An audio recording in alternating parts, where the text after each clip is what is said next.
வசனங்கள் 6 10 வரை வாசிக்க கேட்போம். சகரியாவின் தீர்க்கதரிசன புஸ்தகம் 4ஆம் அதிகாரம் வசனங்கள் 6 10 வரை வாசிக்க கேட்போம்.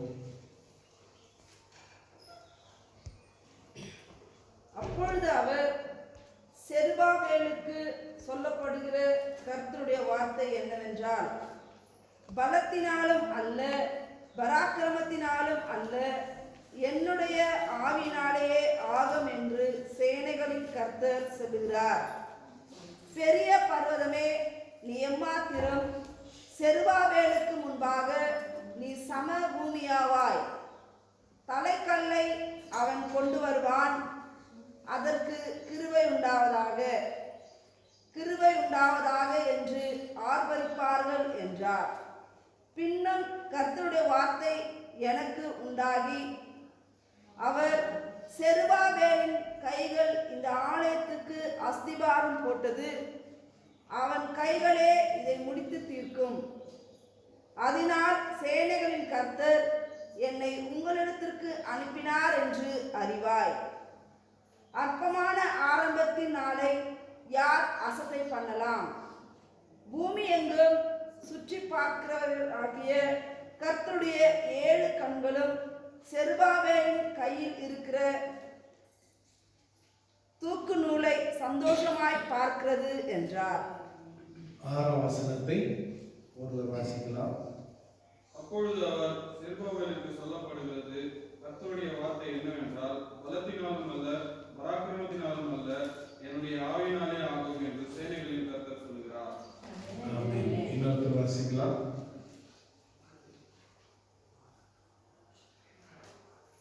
அப்பொழுது அவர், செருபாபேலுக்கு சொல்லப்படுகிற கர்த்தருடைய வார்த்தை என்னவென்றால், பலத்தினாலும் அல்ல, பராக்கிரமத்தினாலும் அல்ல, என்னுடைய ஆவியினாலே ஆகும் என்று சேனைகளின் கர்த்தர் சொல்கிறார். இன்னொருத்தர் வாசிக்கலாம். So he answered and said to me, This is the word of the Lord to Zerubbabel, not by might, nor by power, but by my spirit, says the Lord of hosts. ஆமென். இன்னொருத்தர் படிக்கலாம்.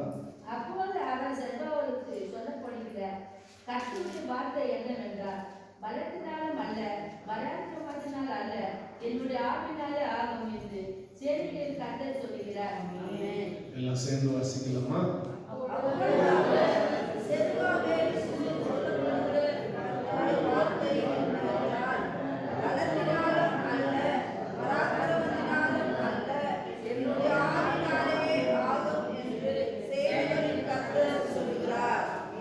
கைகளை தட்டி ஆண்டவருக்கு.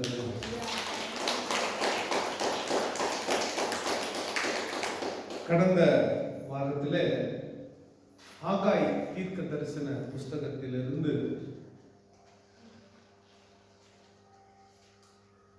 களஞ்சியத்தில் இன்னும் விதை தானியம் உண்டோ, திராட்சை செடியும் அத்தி மரமும் மாதுளம் செடியும் ஒலிவ மரமும் கனி கொடுக்கவில்லையே, நான் இன்று முதல் உங்களை ஆசீர்வதிப்பேன் என்று பார்த்தோம். இந்த ஆசீர்வாதத்தை பெற்றுக்கொள்ள 2 முக்கியமான தலைவர்களுடைய கீழ்ப்படிதலும் ஜனங்களுடைய கீழ்ப்படிதலுமாக இருக்கிறது என்று பார்த்தோம். கர்த்தர் ஆகாய் தீர்க்கதரிசியை அழைத்தனுப்பி ஜனங்களின் தலைவனாகிய செருபாபேலுக்கும் ஆசாரியனாகிய யோசுவாவுக்கும் கர்த்தருடைய வார்த்தையை கொடுத்தார்.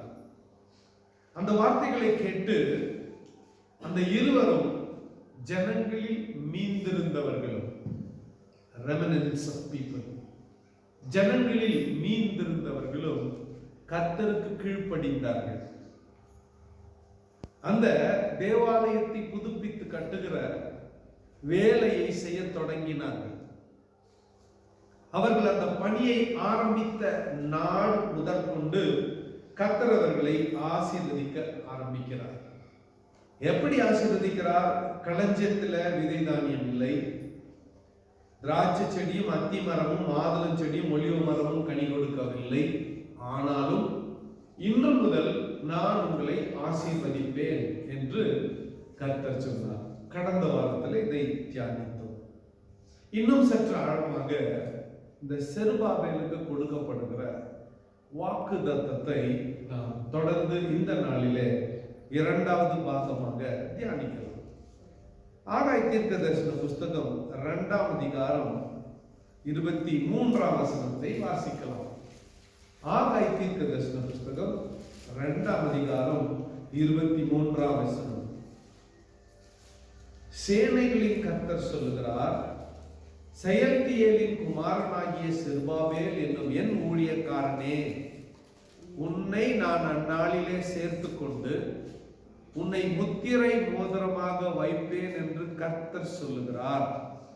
நான் உன்னை தெரிந்து கொண்டேன் என்று சேனைகளின் கர்த்தர் உரைக்கிறார் என்று சொல் என்றார்.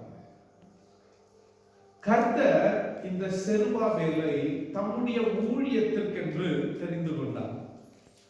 தம்முடைய ஜனங்களை தலைமை தாங்கி பொறுப்பேற்று நடத்தும்படியாய் தெரிந்து கொண்டார். தீர்க்கதரிசியாகிய ஹாகாய் மூலமாய் இந்த செருபாபேலுக்கு கர்த்தருடைய வார்த்தை வருகிறது. ஆகாய் தீர்க்கதரிசி தன்னுடைய தீர்க்க தரிசனத்தை இந்த வார்த்தைகளை சொல்லி நிறைவு செய்கிறார்.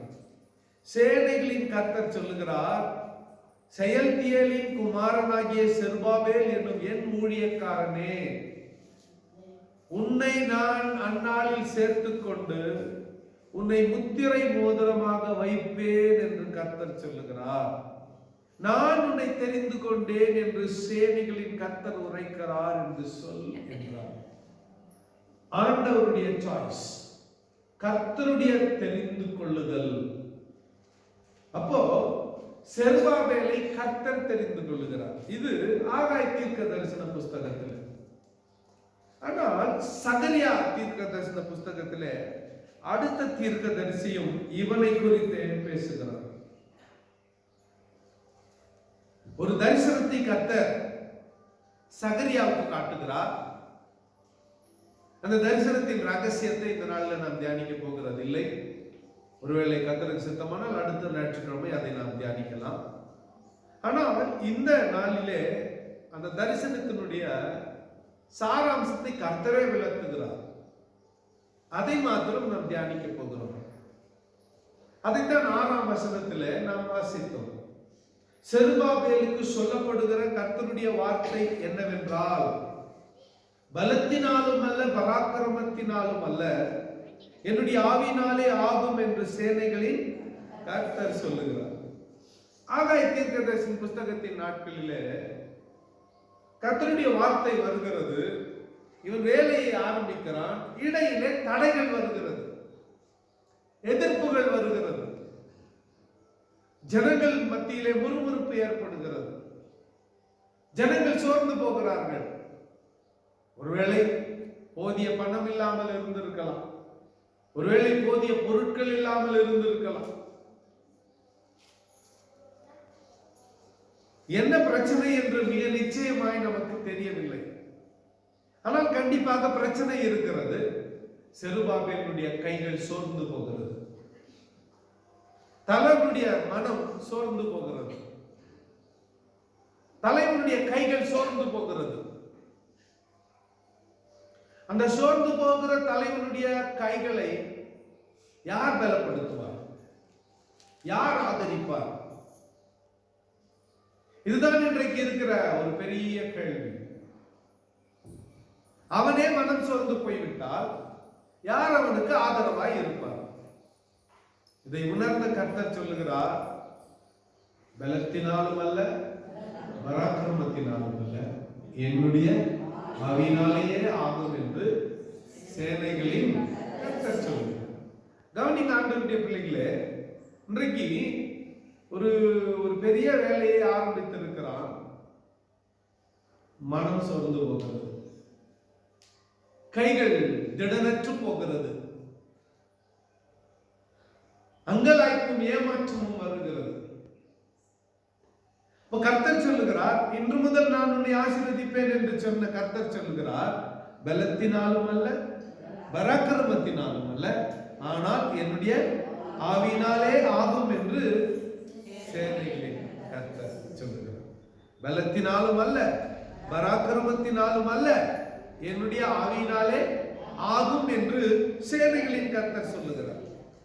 குறிப்பா பெரிய பர்வதமே நீ எம்மாத்திரம், செருபாபேலுக்கு முன்பதாக சமபூமி ஆவாய். தலைக்கல்லை அவன் கொண்டு வருவான், அதற்கு கிருபை உண்டாவதாக, கிருபை உண்டாவதாக என்று ஆர்ப்பரிப்பார்கள் என்றார். அப்போ தலைக்கல்லை கொண்டு வருகிறான் என்றால் கட்டட வேலை நடந்து கொண்டிருக்கிறது. இன்னும் வேலை நடந்து கொண்டிருக்கிறது, வேலை இன்னும் முடியவில்லை. மூளைக்கு தலைக்கல் இல்ல, தலைக்கல் அந்த ஃபைன், அங்க வைக்கிற கல், அந்த கல்லை கொண்டு வந்து கொண்டு இருக்கிறார். யார் கொண்டு வருகிறது? செருபாபேல் கொண்டு வந்து கொண்டு இருக்கிறார். அப்போ பக்கவாட்டில் எல்லாம் வேலை முடிந்திருக்கிறது. ஆனால் முழு ஆலயத்தினுடைய பணி நிறைவு பெறவில்லை.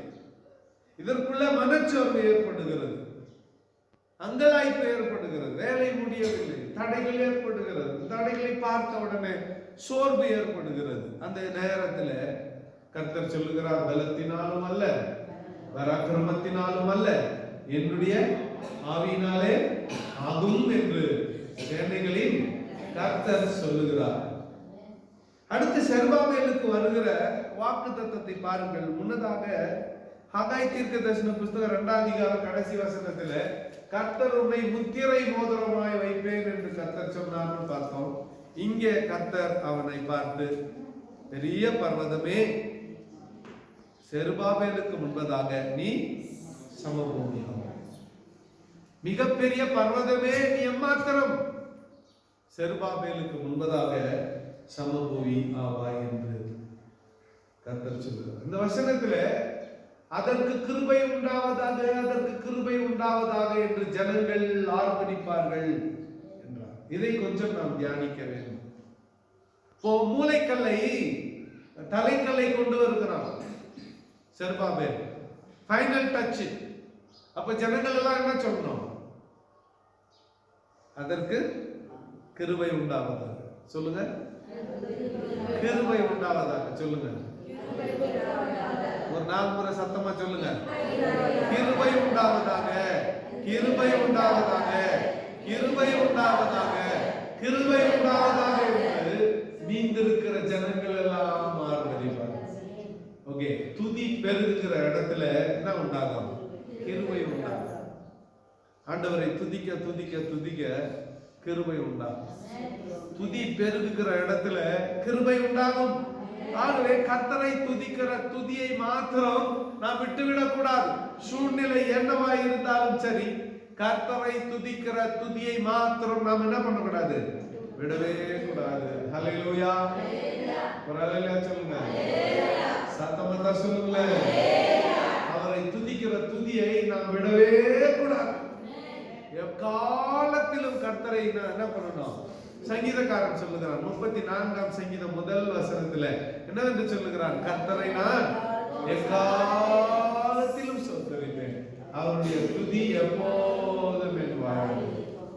இதுதான் நம்முடைய அறிக்கையாக, நம்முடைய வாழ்க்கையாக இருக்க வேண்டும். எப்பொழுதும் கர்த்தரை துதிக்கிற துதி நம்முடைய வாயில் எழும்பிக் கொண்டே இருக்க வேண்டும். எல்லா நேரத்திலுமா? ஆமா, எல்லா நேரத்திலும். கஷ்டமான நேரத்துல? ஆமா, கஷ்டமான நேரம். வியாதி பலவீனமான நேரத்துல? எஸ், வியாதி பலவீனமான நேரத்தில். சஞ்சலம் நிறைந்த நேரத்தில்? ஆமா, சஞ்சலம் நிறைந்த நேரத்தில் கர்த்தரை துதிக்கிற துதி எப்போதும் நம்முடைய வாயிலிருந்து புறப்பட்டு கொண்டே இருக்க வேண்டும்.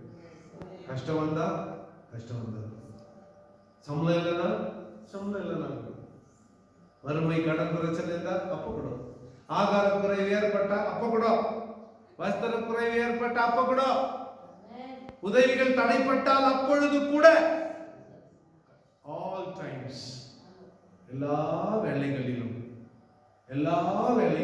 கர்த்தரை என்ன பண்ணணும்? துதிக்க வேண்டும். அல்லேலூயா. சத்தத்தை உயர்த்தி, சத்தத்தை உயர்த்தி, சத்தத்தை உயர்த்தி கர்த்தரை நான் எக்காலத்திலும் ஸ்தோத்திரிப்பேன் என்பது நம்முடைய முழக்கமாக மாற வேண்டும். அடுத்து கர்த்தர் இந்த சோர்ந்து போன கைகளை எப்படி திடப்படுத்துகிறார் பாருங்கள். 9ஆம் வசனத்தை வாசிக்கலாம். செருபாபேலின் கைகள் இந்த ஆலயத்துக்கு அஸ்திவாரம் போட்டது. அவன் கைகளே இதை முடித்து தீர்க்கும். அதனால் சேனைகளின் கர்த்தர் என்னை உங்களிடத்துக்கு அனுப்பினார் என்றும் அறிவாய். கடைசி 10ஆம் வசனத்தை எல்லாரும் சேர்ந்து வாசிக்கலாம். அற்பமான நாளை யார் சேர்ந்து படிக்கலாம்.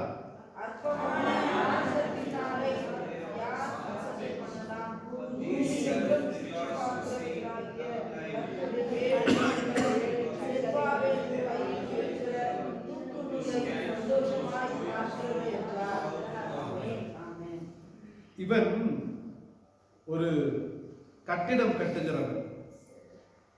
என் கையில ஒரு தூக்கு நூல் இருக்கிறது.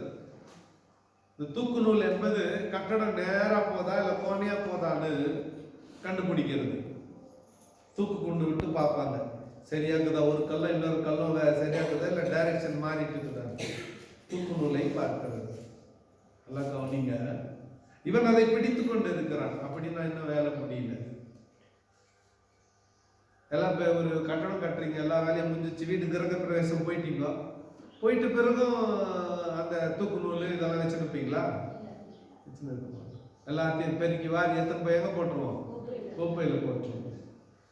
குறைஞ்சபட்சம் வேலை செஞ்ச குளத்துக்காரனா எத்தனை போயிடுவார். அது ஆமா தானே? அவர் என் பேரை சார்ந்து எத்தனை போயிடுவார். வேலை செஞ்ச குளத்துக்காரனா எத்தனை போயிடுவார். கர்த்தருடைய கண்கள் இந்த தூக்குதலின் மீது சந்தோஷமாய் பார்க்கிறது, மகிழ்ச்சியாய் பார்க்கிறது. கர்த்தருக்காக செய்யப்படுகிற பிரயாசத்தை, வேலையை கர்த்தர் மகிழ்ச்சியாய் பார்க்கிறவராயிருக்கிறார். அது எப்பேற்பட்ட வேலையா இருந்தாலும் சரி. ஊழியத்துல பல வகைகள் உண்டு. அதுல ஒவ்வொருவருக்கும் கர்த்தர் ஒரு ஊழியத்தை கொடுத்திருக்கிறார். அந்த ஊழியத்தை நீ எப்படி செய்கிறாய் என்று கர்த்தர் கவனமாய் பார்த்து கொண்டிருக்கிறார். சந்தோஷமாய் பார்த்து கொண்டிருக்கிறார். ஆர்வமாய் பார்த்து கொண்டிருக்கிறார். அற்பமான ஆரம்பத்தின் நாளை யார் அசட்டை பண்ணும்? ஒருவேளை நீங்க வீடு கட்டுகிற வேலை குறித்து சிந்திக்கலாம், திருமண காரியங்களை குறித்து சிந்தித்துக் கொண்டிருக்கலாம். உங்க ஜெப விண்ணப்பமா என்ன மாதிரியாவது இருக்கலாம். இந்த காலங்களிலே கர்த்தருடைய வார்த்தை சொல்லுகிறது, பலத்தினாலும் அல்ல, பராக்கிரமத்தினாலும் அல்ல, என்னுடைய ஆவியினாலே ஆகும் என்று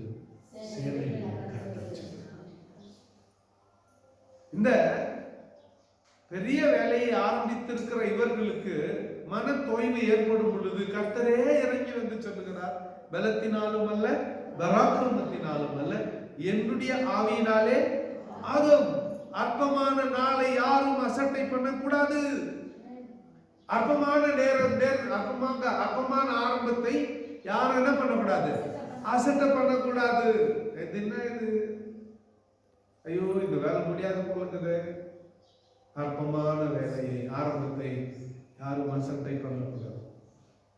நிறைய வேலைகள் அற்பமாய் ஆரம்பிக்கிறது தான் முடிவு எப்படி முடியும்? சம்பூர்ணமாய் முடியும். பெரிய தடப்படலா ஆரம்பிக்கிற அநேக காரியங்கள் பாதியிலே நின்றுவிடும். அப்ப அற்பமான ஆரம்பத்தை அசட்டை பண்ணக்கூடாதுன்னு கர்த்தரே சொல்லி இவனுடைய கைகளை திடப்படுத்துகிறார். இந்த காலங்களில கர்த்தர் உன்னை கூட திடப்படுத்துகிறார். உன்னை கூட திடப்படுத்துகிறார்.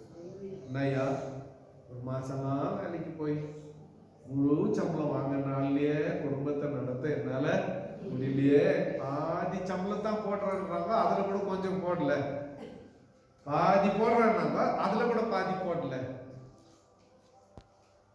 10,000 ரூபாய் சம்பளம் வாங்கியிருந்தேன் 2,000 ரூபாய் தான் கொடுத்தாங்க. இதுல போய் எப்படி ஐயா? அற்பமான ஆரம்பத்தை யார் அசைக்க? தேவைகள் எல்லாம் கர்த்தர் சந்திக்க வல்லவராய், நம்முடைய தேவைகள் எல்லாம் கர்த்தர் சந்திக்க வல்லவராய் இருக்கிறார். இந்த 6 மாதம், குறிப்பா இந்த 7 மாசம் ஆயிடுச்சு இல்லைன்னா 6 மாசம் 7 மாசம் ஒரு பாயிண்ட கர்த்தர் நிரூபித்து இருக்கிறார். ஒரு பாயிண்ட கர்த்தர் நிரூபித்து இருக்கிறார். மழையும் காண மாட்டீர்கள், பனியையும் காண மாட்டீர்கள், ஆனால் பள்ளங்கள் எல்லாம் தண்ணீரால நிரப்பப்படும். இது எப்படி சாத்தியமாகும்? பலத்தினாலும் அல்ல, பராக்கிரமத்தினால என்னுடைய ஆவியினாலே ஆகும். ஏறத்தாழ கடந்த 7 மாதமாக கர்த்தர் இப்படிதான் நம்மை நடத்தி கொண்டிருக்கிறார். அவருடைய வாக்குத்தத்தங்கள் மாறவில்லை, அவருடைய கிருபை மாறவில்லை, அவருடைய இரக்கங்கள் மாறவில்லை. அவர் மனதுருகும் தெய்வமாகவே இருந்து நம்மை இப்படியாக ஆசீர்வதித்து வழி நடத்தி வருகிறார். துதியும் கனமும் மகிமையும் அவருக்கே செலுத்த நாம் கடமைப்பட்டவர்களாக இருக்கிறோம். அருமையான ஆண்டவருடைய பிள்ளைகளை, இந்த காலவெளியில கர்த்தருடைய வாக்குத்தத்தம் குறிப்பாய் செருபாபேலுக்கு வருகிறது. பாருங்க, பெரிய பர்வதமே நீ எம்மாத்திரம் செருபாபேலுக்கு முன்பதாக சமபூமி ஆவாய். இங்கே பெரிய பர்வதம் என்று சொல்லப்படுவது தடை, மிகப்பெரிய தடை. எதுக்கு தடை? ஆலயத்தை கட்டி முடிக்க கூடாதபடி தடை. அவன் எடுத்திருக்கிற அந்த வேலையை நிறைவு செய்யக்கூடாதபடிக்கு தடை. கர்த்தர் சொல்லுகிறார், பெரிய பர்வதமே நீ எம்மாத்திரம் செருபாபேலுக்கு முன்பதாக சமபூமி. அற்பமான ஆரம்பத்தை யார் அசட்டை பண்ணக்கூடும்? அவன் கைகளே தலைக்கல்லை வைக்கும். அதற்கு கிருபை உண்டாவதாக, அதற்கு கிருபை உண்டாவதாக என்று மக்கள் எல்லாம் ஆர்ப்பரிப்பார்கள் என்று சொல்லுகிறதை நாம் பார்க்கிறோம். அருமையான ஆண்டவருடைய பிள்ளைகளே, இந்த காலவெளியில எந்த மாதிரியான மனநிலையில நீ ஆண்டவரை நோக்கி வந்திருக்கிறாய்? எந்த மாதிரியான எதிர்பார்ப்போடு நீ வந்திருக்கிறாய்?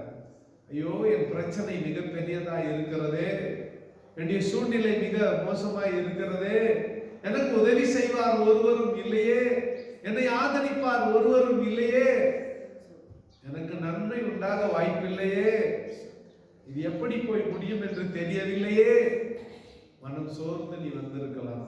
கர்த்தருடைய வார்த்தை கேளுங்கள்.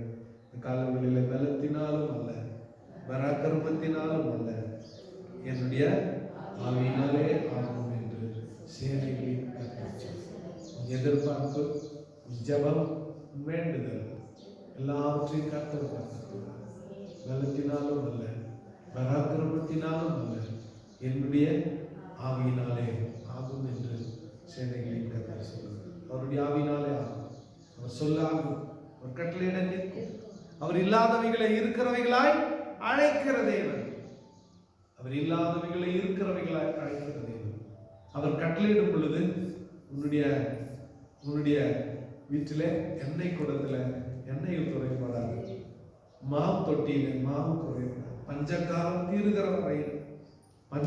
தீருகிற வரையில குறைவில்லாமல் கர்த்தர் உன்னை வழி நடத்துவார். குறைவில்லாமல் கர்த்தர் உன்னை வழி நடத்துவார். இதெல்லாம் எப்படி சாத்தியமாகும்? பலத்தினாலும் அல்ல, பராக்கிரமத்தினாலும் அல்ல, என்னுடைய ஆவியினாலே ஆகும் என்று சேனைகளை கர்த்தர் சொல்கிறார். கண்களை மூடி கர்த்தரை நோக்கி பார்ப்போம். மக்களின் தலைவனாகிய செருபாபேலுக்கு வந்த கர்த்தருடைய வார்த்தை. மக்களின் தலைவனாகிய செருபாபேலுக்கு வந்த கர்த்தருடைய வார்த்தை. பலத்தினாலும் அல்ல, பராக்கிரமத்தினாலும் அல்ல, என்னுடைய ஆவியினாலே ஆகும் என்று சேனைகளின் கர்த்தர் சொல்லுகிறார். இந்த காலவெளியிலே உன்னுடைய ஜெபம் என்ன, வேண்டுதல் என்ன? வாய் திறந்து கர்த்தரை ஸ்தோத்திரம் பண்ணுங்க. சத்தத்தை உயர்த்தி, ஆண்டவரே உன் பதிலை பெற்றுக்கொள், உன்னுடைய பதிலை பெற்றுக்கொள், உன் பதிலை பெற்றுக்கொள். சூழ்நிலை எதிர்காலம் மங்கியிருந்தாலும் சரி, எதிர்காலம் இருண்டதாய் காணப்பட்டாலும் சரி, கர்த்தர் சொல்லுகிறார், பலத்தினாலும் அல்ல, பராக்கிரமத்தினாலும்